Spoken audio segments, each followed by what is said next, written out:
It's a Toyota, it's big, and it's finally here. This is the Toyota Tundra. I know we say this often when we do a test drive review, but it's fair to say Australians have been waiting a while for this vehicle. This is a full-size US truck. So think Ford F-150, Ram 1500, Chevy Silverado. This is the segment that the Tundra sits in. No longer a petrol V8, it's a petrol V6 with a, let's call it a hybrid system, but it's not a Toyota hybrid as we know it or as we've come to expect. More on that a little bit later.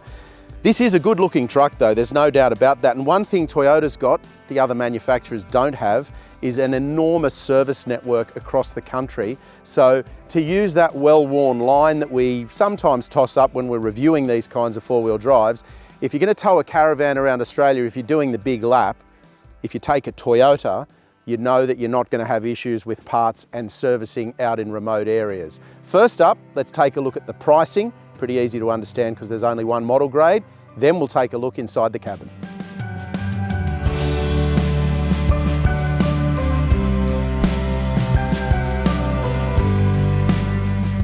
To say the Toyota Tundra is not cheap is something of an understatement, with the price starting from $155,990 before on-road costs, and that means it's more expensive than the Ford F-150, the Ram 1500 and the Chevrolet Silverado 1500 that it goes head-to-head with. In a segment that used to be dominated by big, brash V8s, Toyota positions the Tundra with a 3.5 litre twin-turbo hybrid V6 engine that, in theory at least, should be more efficient than a naturally aspirated V8.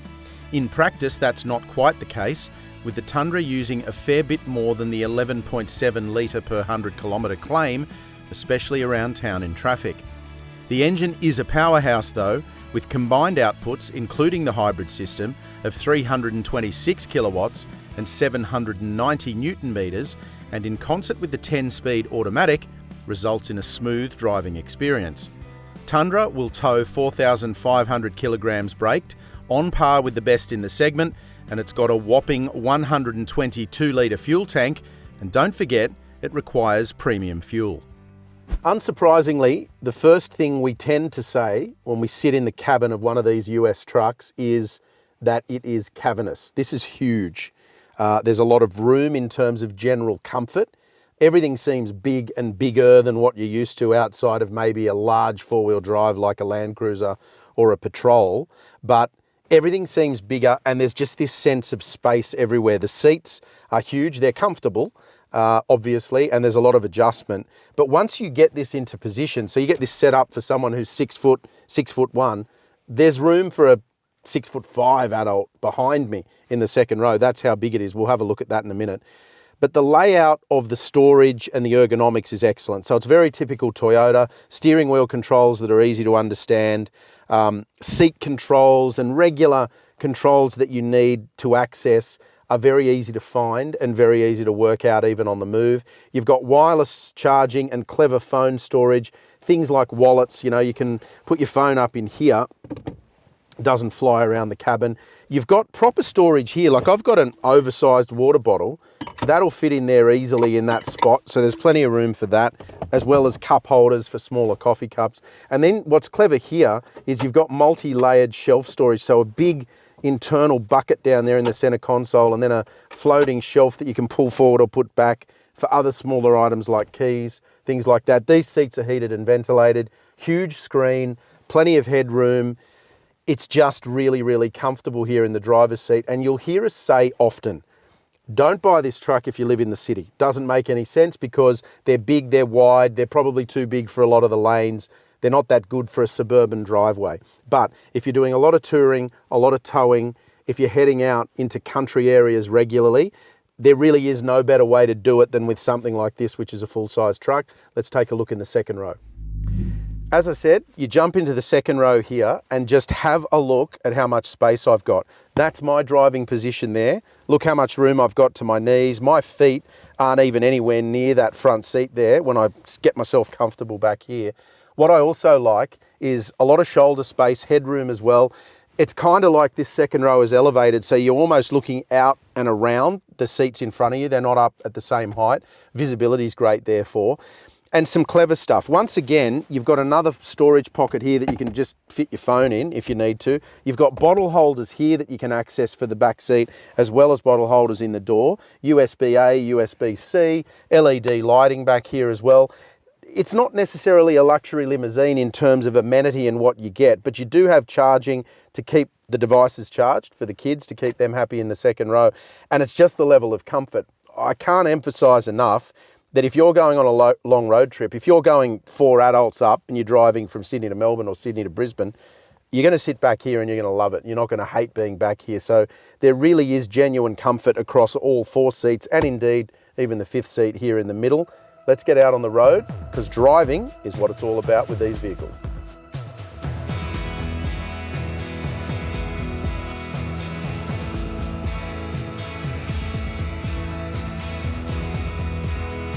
Now, I've obviously been driving the Tundra around town because that is where our drive office is based, and it works around town. It behaves perfectly fine around town.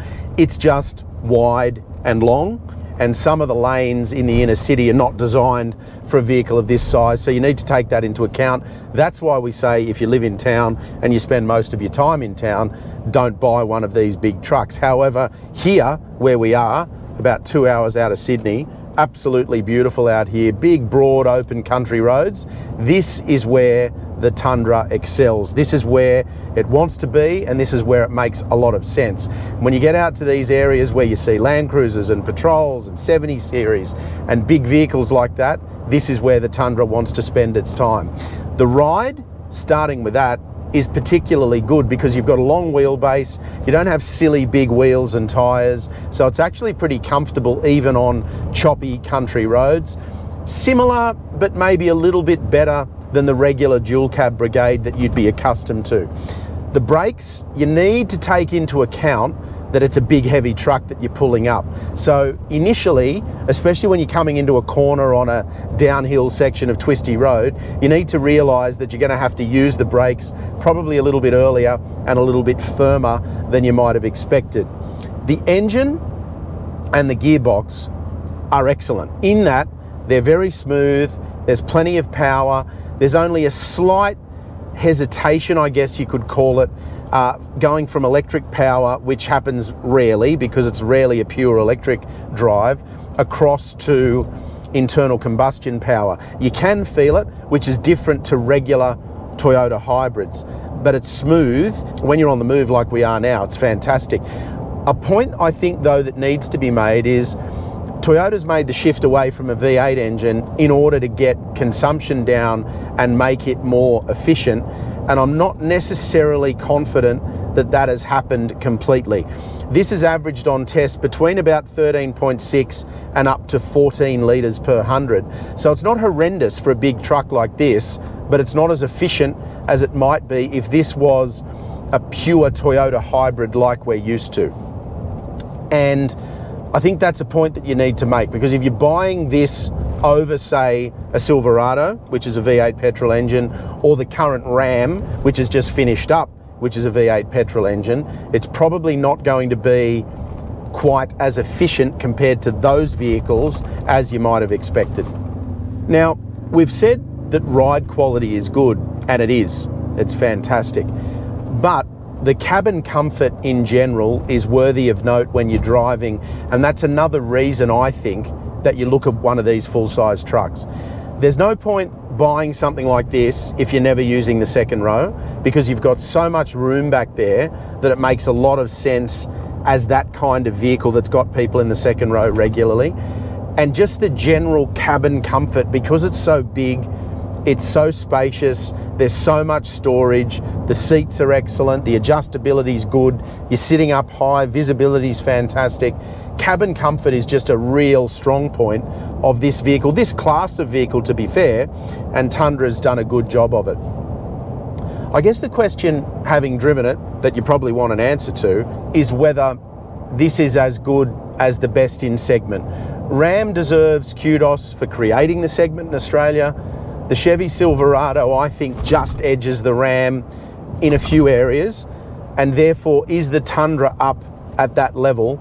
And I'd say not quite. I'd have this sitting just a rung below the Silverado in terms of engine, gearbox, power delivery, and just general ergonomics and cabin amenity. I think the Chevy has the measure of the Tundra, but only by a little bit. You're kind of splitting hairs a bit. If you want to buy a Toyota and you want to buy a Tundra, will you be happy with this? Absolutely, because this feels and gives the impression that you expect from a Toyota. So this is going to give you everything that you want if you're buying a Toyota. And as I said, out here on the open road, I mean, we're spoiled today. It's a fantastic day out here in Western New South Wales, but out here on the open road, the Tundra is fantastic.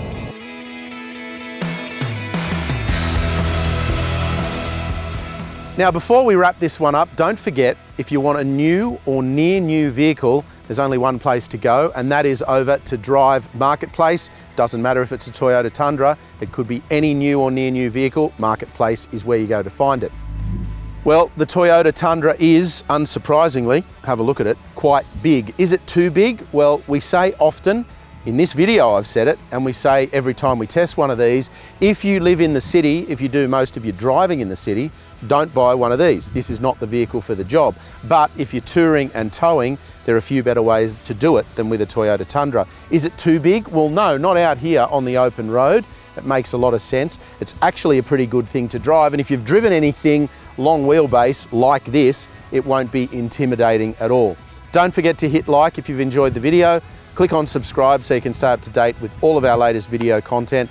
The full review, the new Toyota Tundra, is over at Drive.com.au.